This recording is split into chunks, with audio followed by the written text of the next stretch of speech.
Bueno, el tema de esta mañana es una generación con propósito. Si tú recuerdas, este mes estamos revisando un tema que es el Dios de las generaciones y la semana pasada hablábamos de lo que es una generación. ¿Alguien de ustedes recuerda cuál es la definición de una generación? ¿No? Pongan más atención, ahí les va otra vez. La definición de generación es un grupo de personas que nacen en un tiempo similar con condiciones culturales y económicas similares.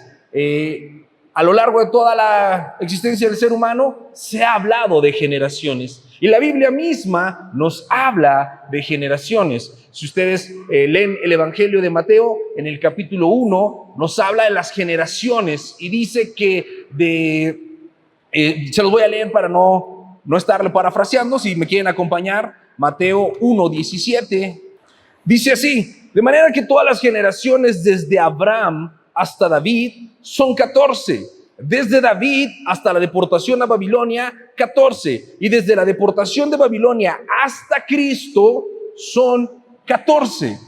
Esto está en Mateo 1:17. Entonces la Biblia nos habla de las generaciones. Dios cuenta las generaciones y Dios no cuenta las generaciones solo por contarla. ¿Tú crees que fue casualidad que de Abraham a David haya 14 generaciones y que desde David hasta la deportación a Babilonia haya 14 generaciones y que de la deportación de Babilonia hasta la venida de nuestro Señor Jesucristo haya habido otras 14 generaciones? ¿Les parece coincidencia eso? No. ¿Por qué Dios entonces permitió que las cosas fueran así? Bueno, porque Dios es soberano. Él gobierna y controla todo. Y Dios es el creador del ser humano. Dios nos creó a nosotros y nos dio un propósito. Y a veces cuando nosotros miramos la Biblia y empezamos a llegar a libros como Números, un libro donde hay censos, o llegamos, no sé, a libros como Levítico y empezamos a leer genealogías. ¿A cuántos de ustedes les entusiasma leer genealogías? A nadie. Estamos en el devocional y empieza a decir, y fulano engendró a perengano, y perengano a mangano, y mangano al otro, y uno dice, qué padre, cómo me habló el Señor hoy. Voy a salir con eso en mi mente. Lamec es hijo de quién sabe quién. Pero ¿sabes qué nos pasa? Pasamos por alto que Dios tiene el control de todas las cosas y que no hay un solo ser humano que haya nacido de forma accidental. No existe una sola persona que esté caminando o haya caminado sobre la tierra o caminará sobre la tierra de la cual Dios no tenga conocimiento, de la cual Dios no tenga cuidado y sobre la cual Dios no haya controlado las circunstancias de su vida. Y es lo que la Biblia nos está enseñando. Dios es un Dios de generaciones, lo hablábamos la semana pasada. Dios de Abraham, Dios de Isaac y Dios de Jacob. Es un Dios de vivos. Cuando Dios establece su plan, mis amados, Él siempre ha buscado una familia, un linaje. No solamente una persona que viva de forma aislada, sino Dios nos hizo seres sociales, que tenemos necesidad de relacionarnos los unos con los otros. Y parte de nuestra naturaleza social es reproducirnos. Es un mandato bíblico. En Génesis Dios le dijo a Adán y Eva, fructifiquen, ¿y qué? Y multiplíquense. Ellos primero tenían que dar fruto. ¿Cuál es el fruto? Obedecer a Dios. ¿Y luego qué tenían que hacer? ¿Y cómo se multiplican? Todos ustedes saben cómo se multiplican. No se preocupen. Entonces, es un mandato bíblico. Dios es el Dios de las generaciones. Pero a veces nosotros comenzamos a anestesiar un poco nuestra memoria, nuestra mente, y nos diluimos en la masa. Pensamos las responsabilidades de otro. Pero Dios tiene un cuidado de cada una de las generaciones y Dios espera algo de cada generación. Incluso las generaciones no solamente se definen por haber nacido en un contexto cultural o temporal específico, sino por cómo respondieron a Dios. Lo vamos a ver en el último sermón de esta serie, pero te lo voy a dejar en la mente. Actualmente sobre la tierra vivimos personas de aproximadamente 5 o 6 generaciones. ¿Sabías eso? La generación más antigua que nos va quedando es la generación del silencio. No ustedes que se quedan callados. La generación del silencio son todos los que nacieron entre la Primera y la Segunda Guerra Mundial. Y son llamados la generación del silencio porque ellos no aprendieron solo a sobrevivir. Las situaciones económicas y de estabilidad en el mundo solamente les permitían aspirar a no morirse. No tenían voz, no tenían voto, no exigían. Por eso se le conoce como la generación del silencio. Y es la generación más longeva, la que abarca un tiempo de nacimiento más extenso. Estos, cuando se reproducen y tienen hijos, a la siguiente generación se les conoce como los baby boomers, que son aquellos que nacieron de entre los 50s y los 70s. ¿Alguien de ustedes nació entre los 50s y los 70s? Son baby boomers. Los baby boomers son los hijos de los de la guerra. Los padres que nacieron en la generación del silencio procuraron que sus hijos tuvieran estabilidad. Y es donde vemos este modelo de familia muy bíblico, donde el hombre trabaja, la mamá se queda en casa y las familias son grandes. ¿Alguien de ustedes tuvo una familia grande? ¿No? Antes nuestras abuelitas tenían 15 hijos y parecía, con el perdón de la palabra, como perritos, ¿no? Porque tenían un montón y a veces moría un hermano. ¿Y qué pasaba cuando moría un hermano? Se reponía con otro. Y se reponía porque se le ponía a veces hasta el mismo nombre. No, se murió Manuel a los 3 meses. El siguiente hijo, ¿cómo crees que se llama? Manuel II. Bueno, esos son los boomers. Dieron estabilidad. Luego la generación boomer dio a luz a la generación X. Y la generación X son los de la liberación sexual, los que empezaron a renegar de Dios y a poner de moda el uso de las sustancias psicotrópicas y del sexo sin compromiso. La generación hippie, ¿alguien aquí es de esa generación?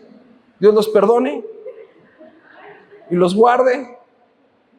Y ellos dieron a luz a la mejor generación que ha habido, los millennials. Somos los que nacimos entre el 80 y el 2000. Y nosotros los millennials tuvimos el cambio de era, de la generación analógica a la digital. Nosotros aún tenemos ese estímulo de formar familias, de casarnos, aún valoramos la descendencia, la prole, mayormente, no todos, pero mayormente tenemos esta concepción. Y luego se dio un fenómeno que nunca se había dado. Surgieron 2 generaciones en el lapso en el que antes solo surgía una. Aparecieron la generación Z, no la estación del radio. La generación Z se conoce como la generación perdida. Esta generación Z hoy ronda entre los 16 y los 30 años. Y esta generación, ¿sabes dónde tendría que estar? Casados, teniendo hijos. ¿Y sabes en dónde viven? En tu casa, ahí los tienes. No se quieren casar, no quieren formar vínculos, no creen en el matrimonio y son la generación más gay y atea de la historia. Por eso se conocen como la generación perdida. No todos, pero en general sí. El porcentaje de homosexuales hasta antes de la generación Z era de 12% por generación. La generación Z tiene un porcentaje de homosexualidad del 32%. Y entonces aparece la siguiente generación, que la Z tuvo que haberse prolongado un poco más, pero el avance tecnológico y los cambios que nuestro mundo están teniendo dio a luz una nueva generación, que es la generación de los adolescentes y de los niños. Son los nacidos del 2010 a la fecha. Eso se les conoce como la generación alfa. Y son la generación de la esperanza, porque con ellos aún tenemos más que hacer. La generación perdida, ¿tenemos que rescatarla? Claro. Y tenemos que evitar que se nos pierda la generación alfa. ¿Y sabes tarea eso de quién es? De todos los que seguimos acá. Esas 2 generaciones no se pueden rescatar a sí mismas, para eso estamos nosotros. Pero Dios tiene cuidado de cada generación y nos ha dado una tarea a cada uno de nosotros. Esto que te platiqué ahorita lo vamos a hacer con mucho más detenimiento en la última prédica de este mes, así es que no te preocupes por si te hice bolas con tantos nombres y tantas fechas. El último domingo te voy a hacer bolas bien.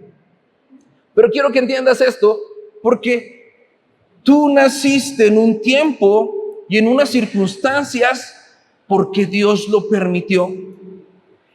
Y Dios está esperando algo de ti. Dios te conoce por nombre. Si contó las generaciones de Abraham a David, de David a la expansión a Babilonia, de Babilonia hasta nuestro Señor Jesucristo, ¿tú crees que ha dejado de contar las generaciones? No. Jesús le dijo a sus discípulos que esta generación, ustedes no, esa generación era perversa y demandaba una señal. Y que esa generación perversa que demandaba una señal no pasaría antes de que el juicio de Dios viniera a la casa de Israel. ¿Y qué crees que pasó? En el año 70, el templo de Salomón, el segundo templo, que ya no fue el templo de Salomón, el segundo templo fue destruido. Se cumplió la palabra de Dios de que esa generación no iba a pasar hasta que el templo fuera destruido. ¿Tú crees que Dios no está cuidando tu generación? Tú puedes ser adulto mayor, ¿significa que Dios ya no tiene nada que ver contigo?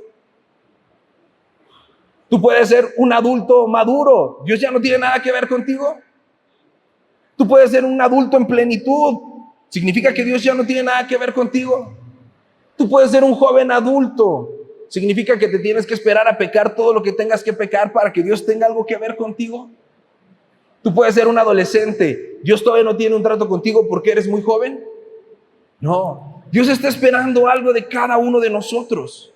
Siempre está esperando algo Dios de cada una de las generaciones. Y una generación que hace su tarea es una generación bendecida. Porque ¿sabes cuál es la herencia que Jehová nos ha dado? Si tú leyeras la Biblia, sabrías que la Biblia dice que los hijos son la herencia de Jehová y los nietos, ¿qué son? Ay, sí, los abuelitos, ¿no? La corona. Esa es más fácil. Esa es bronca de otro, pero es corona tuya. Pero sí, Dios nos ha llamado a trascender en las generaciones. Y yo no tengo que esperarme a tener nietos, ni tengo que esperarme a tener hijos para tener esa responsabilidad. Pero si ya tengo hijos y si ya tengo nietos, ya voy tarde. Ya tendría que estar haciendo algo para atender mi responsabilidad. Acompáñenme en sus Biblias al libro de Deuteronomio, capítulo 4, versículo 9. Deuteronomio 4:9 nos muestra cuál es la voluntad de Dios para cada generación. Dice así la palabra del Señor: por tanto, guárdate y guarda tu alma con diligencia, para que no te olvides de las cosas que tus ojos han visto, ni se aparte tu corazón todos los días de tu vida, antes bien las enseñes a tus hijos y a los hijos de tus hijos. Tú y yo tenemos un compromiso, un llamado de parte de Dios. ¿Dónde comienza ese compromiso, mis amados? ¿En nuestros hijos y los hijos de nuestros hijos? No. Por tanto, guárdate. ¿Cómo dice? Y guarda tu alma. Mis amados, nosotros tenemos que ser una fuente de bendición para los demás. Pero ¿cómo yo puedo ser la fuente de bendición para alguien si yo mismo no estoy en el camino de la bendición? Nosotros tendríamos que enseñar a alguien más. Pero ¿cómo yo voy a enseñar a alguien si yo mismo no he aprendido? Es fácil decirle a los demás: mira, tienes que hacer esto y aquello y lo otro. ¿Cuántos de ustedes son buenos dando consejos? Todos, no sean hipócritas. Voy a volver a preguntar: ¿cuántos de ustedes son buenos dando consejos? Opinando de la vida de los demás. Parecemos programa de chismes de televisión. Nos sentamos con alguien y empezamos a calificar la vida de los demás. ¿Ya viste a fulano? Es que yo no sé qué tiene en la cabeza. Ya se le está yendo la vida y no hace nada. ¿Por qué trata así a su mujer? ¿O por qué se deja mangonear por la esposa? Y empezamos a resolverle la vida a todo el que se nos para enfrente. Y si se nos esconden, volteamos para mirarlos, ¿no? También a ese le vamos a arreglar la vida. ¿Y la tuya? Porque yo soy experto en la vida de los demás. Alguien me dice: oiga, pastor, ¿Cómo ve? ¿Me compro un carro? Oh, mira, en este momento no es buen tiempo para comprarte un carro. Han entrado tantas marcas chinas. Yo te recomiendo que te compres un carro de segunda mano. ¿Quién soy yo para opinar si él tiene o no tiene que comprarse un carro? Esa respuesta, ¿quién tendría que dársela? Dios. Pero a veces nosotros queremos ser maestros de todos sin ser nosotros mismos enseñados. Somos buenos para hablar. ¿A quién de ustedes le cuesta trabajo hablar? A nadie, hasta acá se les ve. Tiene muy ejercitada esta parte de su boca. Hablan y hablan. Yo conozco gente que está hablando todo el día en el trabajo, llega a la casa, ¿a qué? A seguir hablando. Están acostados y ¿qué hacen? Y ojalá fuera con Dios. Pero hablan con el que se les atraviesa. No es malo hablar, mis amados. El problema es cuando nosotros no entendemos el orden de las cosas y estamos preocupados por la generación perdida y por la generación alfa, pero no estoy cuidándome, no estoy cuidando mi alma. Ten cuidado de ti, guárdate y guarda tu alma para que no se te olvide lo que tus ojos han visto. ¿Quién de ustedes ha visto la mano de Dios sobre su vida? Y luego, ¿cómo yo puedo recibir un milagro de parte de Dios? Y a veces sí, y a veces no buscar a Dios. Dios ha hecho milagros en tu vida y yo sé que muchos de ustedes pudieran pasar acá al frente a dar testimonio y contarnos cómo casi te mueres, pero Dios te salvó. Levanta tu mano si tú casi te vas para el otro lado y Dios te salvó. ¿Ya vieron? Puro zombie entre nosotros. Tú podrías contar cómo no tenías nada y Dios te proveyó. ¿Cuántos de ustedes pueden decir, a mí me pasó?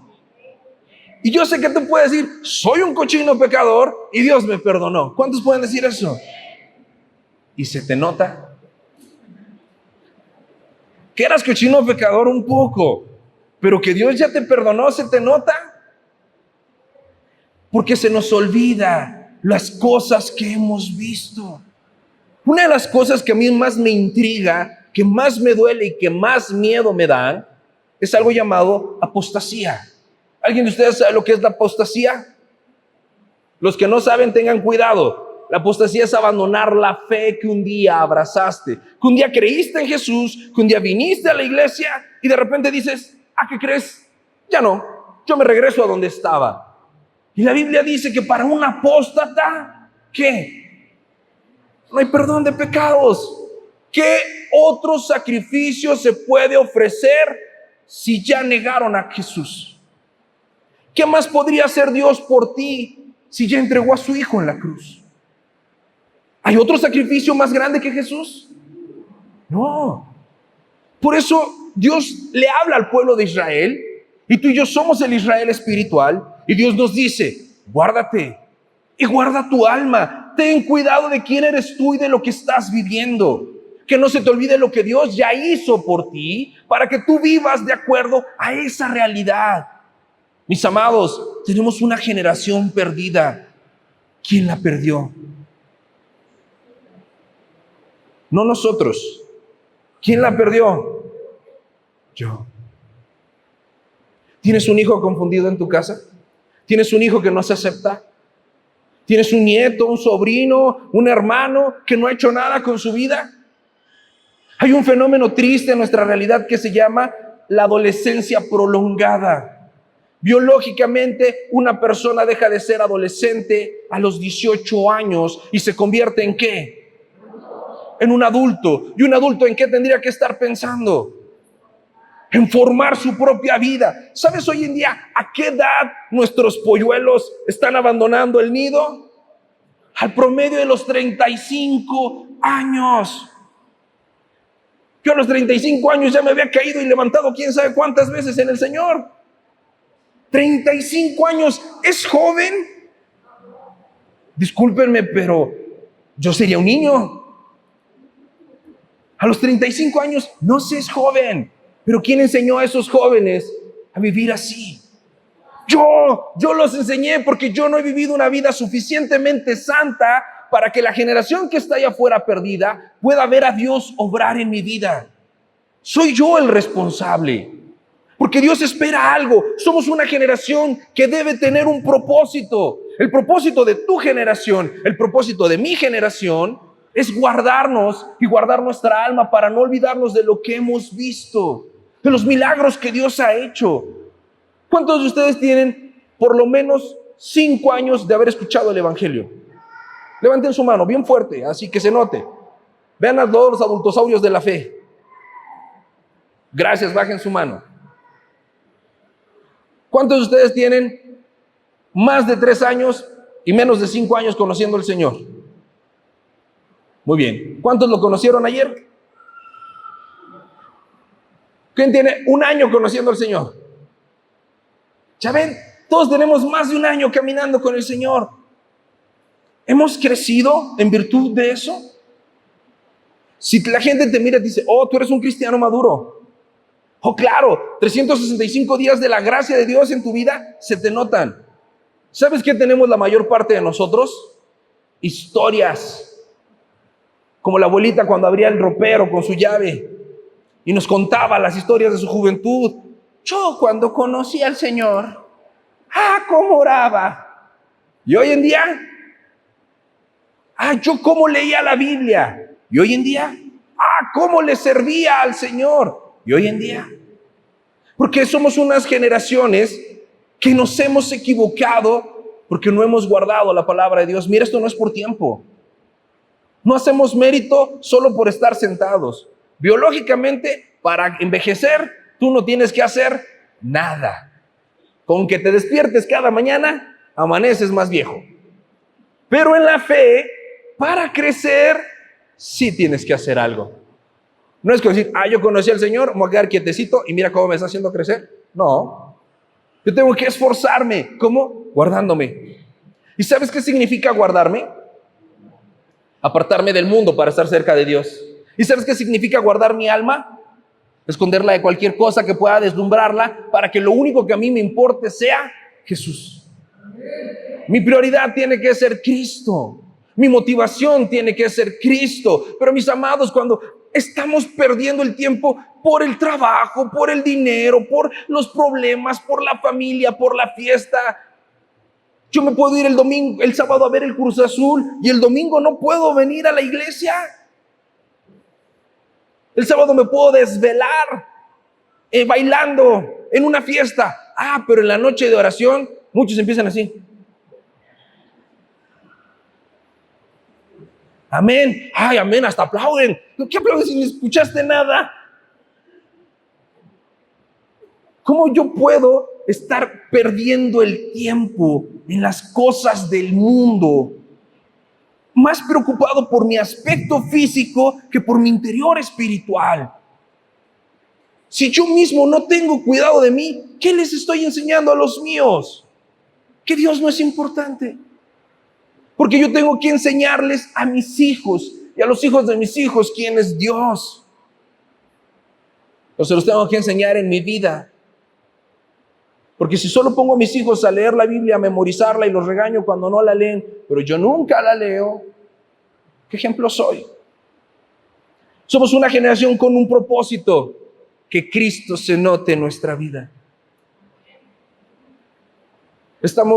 Hay una frase que dice, estamos a una generación de perdernos del Señor. Y eso es cierto. ¿Y sabes cuál es esa generación? Tú. Si tú no sigues al Señor, ¿qué crees que va a pasar con los tuyos? No lo van a seguir.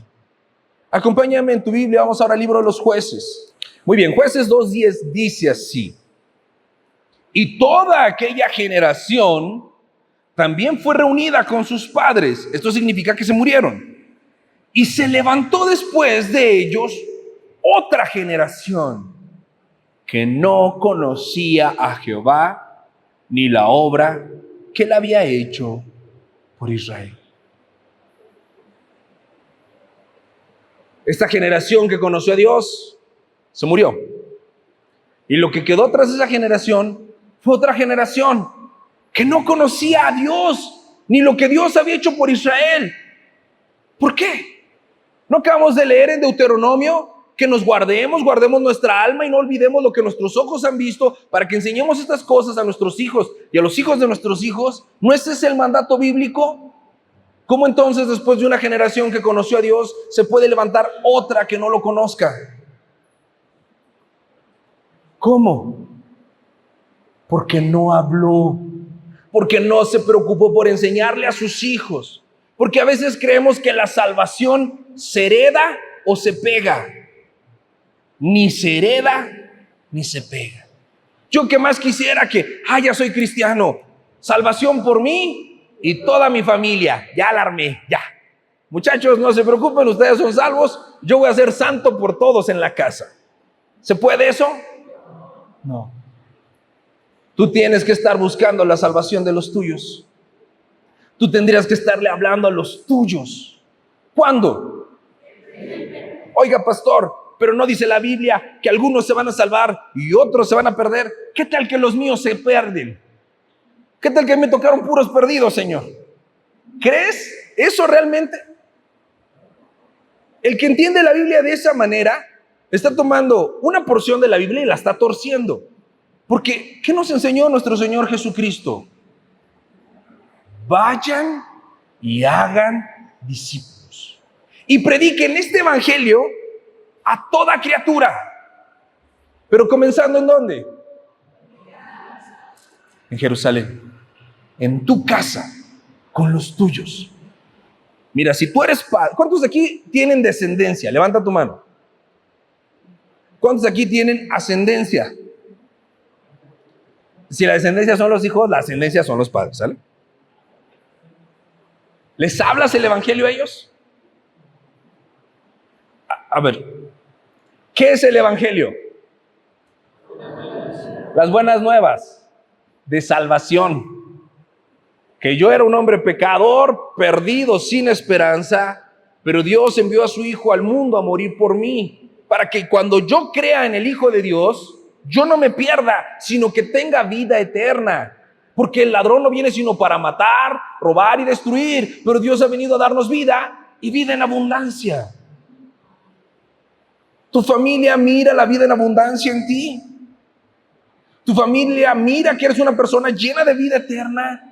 Estás hablándoles hasta que les caigas gordo, hasta que te digan, ya no me hables, me vale, te voy a seguir hablando. ¿Por qué dejarías de hablarle de Dios a alguien de tu casa? Por comodidad.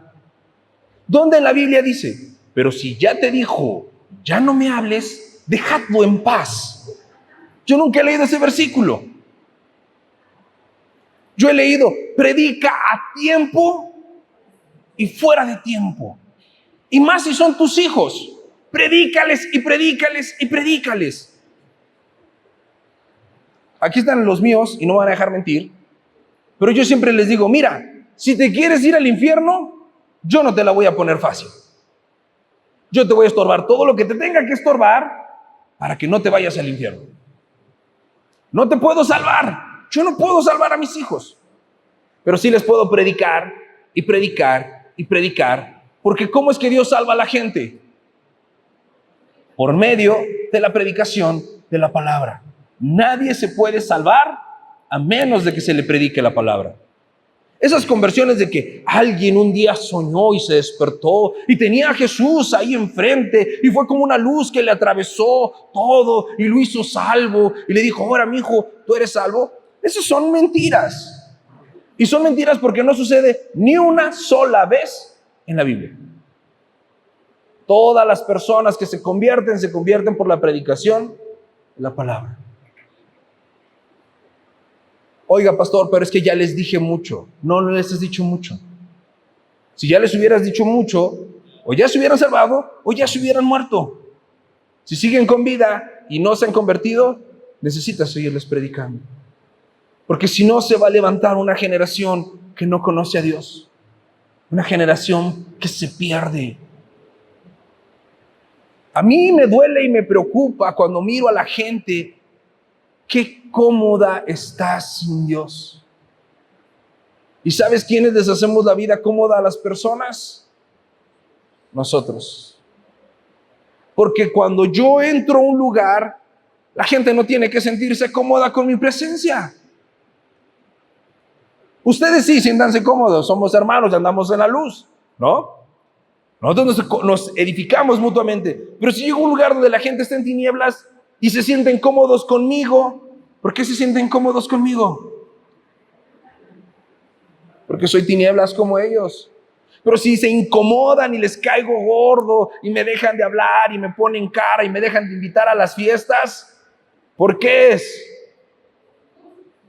Porque se están sintiendo incómodos, porque hay un mensaje diferente. Yo no puedo permitir que se levante una generación que no conozca al Señor, porque yo seré enteramente culpable de eso. No trates de convencer a la gente con argumentos. Convéncela con la palabra de Dios. Yo soy un amante del estudio. Me gusta estudiar mucho y tengo 15 años estudiando teología. Y no lo digo esto para vanagloriarme, Dios lo sabe. Y a nadie le presumo jamás lo que yo sé de teología. Y cuando damos el curso, trato de hacer el curso lo más entendible que pueda. No me salió, por ejemplo, en Historia de la Iglesia, la vamos a volver a dar en 2 partes para que me puedan entender. Pero yo soy un apasionado de conocer la palabra de Dios. Y cuando yo platico con las personas, me doy cuenta de 3 cosas. Hay gente que realmente sabe, hay gente que cree que sabe y hay gente que no sabe. Siempre alguien está en esas 3 condiciones. El que sabe no está tratando de convencer a nadie de que sabe. Porque cuando tú has aprendido acerca de Dios, entiendes una cosa: eres polvo y Dios inigualable. ¿De qué te vas a jactar? Nada, no tenemos jactancia. El que cree que sabe, ¿sabes qué va a tratar de hacer todo el tiempo? Convencerte de que sabe. Y luego cuando empiezan a hablar y dicen algunas cosas tan atropelladas, uno dice, tiene que seguir estudiando. Ya va a aprender. Y el que no sabe, ¿sabes por qué me interesan tanto los que no saben? Porque tienen tanto por aprender. Y cada que alguien aprende, crece. Jesús, ahora acompáñame en tu Biblia a Mateo capítulo 12, verso 38. Fíjate lo que dice la palabra de Dios. Entonces respondieron algunos de los escribas y de los fariseos, diciendo, Maestro, deseamos ver de ti señal. Él respondió y les dijo, la generación mala y adúltera demanda señal, pero señal no les será dada, sino la señal del profeta Jonás. No era cualquiera el que estaba increpando a Jesús. No era la gente del vulgo. ¿Quién estaba increpando a Jesús en esta porción de la Escritura? Escribas y fariseos. Los maestros de la ley, los eruditos, los que creían que sabían y trataban de convencer a todo el mundo de que ellos sabían. Se acercan con Jesús a tener un debate teológico, con ideas. A ver, convéncenos de que tú estás diciendo la verdad. Haz algo para que podamos creer en ti. Jesús responde así. Jesús va a hacer algo para que tú creas en Él. Jesús va a hacer algo para que tu familia crea en Él. Les va a dar una señal prodigiosa. Y Jesús dice, la generación mala e incrédula, los que decían conocer, los que tenían su mente llena de quién sabe qué, porque no era la palabra de Dios lo que tenían, eran malos y eran incrédulos. Y Jesús les dice, no les será dada señal. La señal que ellos pedían no se las iban a dar, pero les iba a dar una señal más grande que cualquier señal que hubieran pedido. La señal del profeta Jonás. ¿Cuál es la señal del profeta Jonás? Jonás estuvo en el vientre del pez 3 días y 3 noches, como nuestro Señor Jesucristo estuvo en la tumba 3 días y 3 noches. ¿Cuál señal se les iba a dar? La cruz. Tú tienes que convencer a tu familia teológicamente. ¿De qué tienes que enseñarle a tu familia? La cruz de Jesús. Te decía de que me gusta estudiar. Y en las esferas académicas se dan mucho los debates. Yo no sé si tú alguna vez hayas visto un debate teológico. Son algo muy triste, porque en un debate teológico hay personas con diferentes posturas. Y tal vez alguno de ellos tiene una postura bíblica.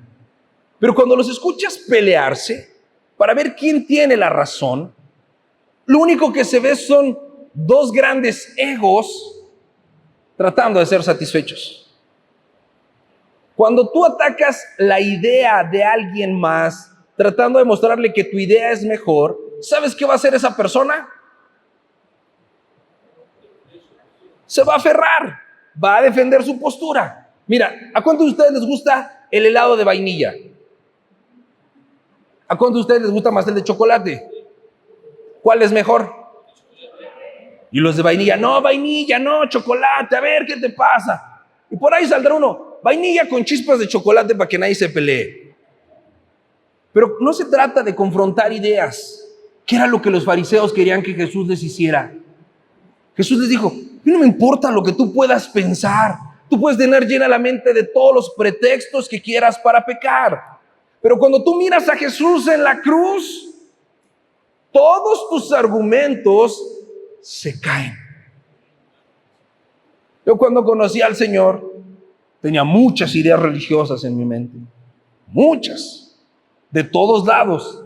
Ya había cambiado de religión como 3 veces. Andaba buscando la religión más poderosa.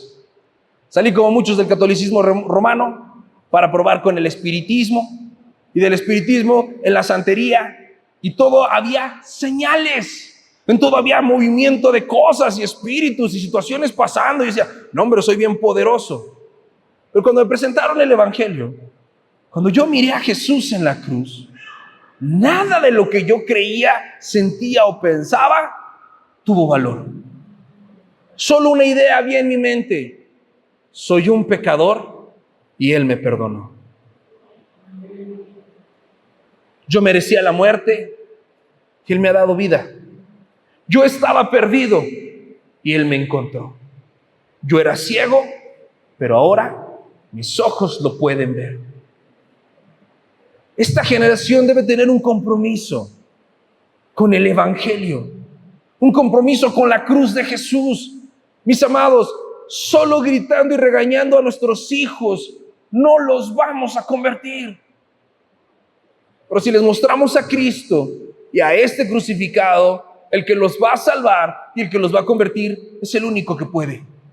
Jesús, que murió en esa cruz por amor a ti y por amor a mí y por amor a nuestra descendencia. La Biblia dice, cree en Cristo Jesús. ¿Y qué? Y serás salvo, tú y toda tu casa. No significa que absolutamente todas las personas de tu familia se van a salvar, pero sí nos habla de que Dios no elige a personas aisladas. Si te ha elegido a ti, Dios tiene un plan. ¿Con quién? Con tu familia. No descanses en tanto que toda tu familia no haya visto la señal del profeta Jonás. Hasta que toda tu familia haya visto a Cristo en la cruz y hayan tenido la oportunidad de aceptarlo o rechazarlo. Pero preséntales a Cristo en la cruz. No ideas, no debates, no salgas con tus milagros, porque los milagros son complementarios. ¿Sabes que los milagros nunca fueron el mensaje de Jesús? Jesús nunca dijo, a ver, fórmense aquí los tuertos, aquí los cojos, aquí los mancos y aquí los divorciados. ¿Así dijo Jesús? No. ¿Qué dijo Jesús? Vengan a mí, los cargados y cansados, que yo los haré descansar. Si tú vas y le presumes a la gente, yo era bien pobre, pero desde que soy cristiano, soy rico, ¿qué crees que va a venir la gente a buscar a la iglesia? Y pobrecitos si encuentran dinero, porque han perdido de vista al Señor. Si tú le dices, yo era bien soltero, nadie se fijaba en mí, y conocí al Señor, y mira, ya me cansé, ¿qué crees que van a venir a buscar a la iglesia? aquí no somos agencia de bodas, ni unimos parejas. No. Yo estaba bien enfermo y conocí al Señor y me sanó. ¿A qué van a venir? Y cuando lo reciban, ¿en dónde van a estar? De vuelta atrás. Jesús reprendió a la multitud que había alimentado. Jesús les estuvo predicando todo el día. ¿Te imaginas? A mí no me aguantan 40 minutos. A Jesús lo aguantaron todo el día, predicando y predicando el evangelio. Les dio hambre y Jesús le dice a sus discípulos: aliméntolos. Todos conocemos el milagro. ¿A cuántos alimentó Jesús? 5,000 más mujeres y niños. Entonces, un montón de gente. A la mañana siguiente fueron a donde se les dio de comer. ¿Y qué crees? Ya no estaba Jesús y dijeron: ¿dónde está el maestro? Uy, anoche se fue al otro lado. Y todos agarraron el Uber lancha y vámonos del otro lado. Llegaron con Jesús y le dijeron: ¿por qué no nos dijiste que te vinías para acá? Y Jesús los regaña y les dice: no me buscan por el mensaje, ni siquiera por las señales. Me buscan porque les di de comer. ¿Te das cuenta cómo el evangelio no es hablarle a la gente de los milagros? ¿Dios hace milagros? Sí. ¿Cuáles? Los que a Él le da la gana. Dios te puede sanar y también te puede dejar enfermo. Dios puede restaurar tu matrimonio y también puede no restaurarlo. Dios te puede hacer rico y también te puede dejar pobre.